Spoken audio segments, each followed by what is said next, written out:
প্রিয় ভিউয়ার্স, সবাইকে শুভেচ্ছা। আমার লেখা থেকে আপনাদেরকে পাঠ করে শোনাচ্ছি।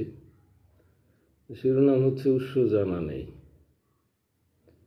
কেন যে মনটা হঠাৎ এক পেয়ালা বিষে পূর্ণ হয়ে যায়, তার উৎস জানা নেই।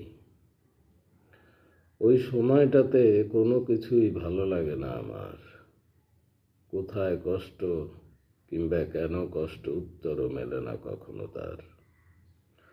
হতে পারে কেউ আসেনি কিংবা কেউ এসে চলে গেছে, অথচ একটি বারের জন্যও বলেনি এই আমি এসেছি কিংবা এই আমি চলে গেলাম। হয়তো বিষ ঢেলে গেছে নির্জনে অমৃতের থালে। হতে পারে উই পোকারা বা মরচের আবরণে বিশুদ্ধ আত্মা ভরে গেছে গ্লানিতে।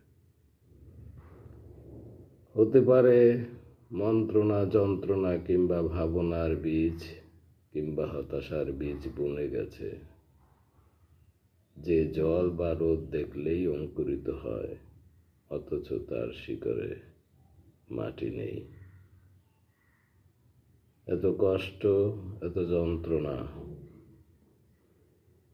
অথচ উৎস জানা নেই। সবাই ভালো থাকবেন। Thank you.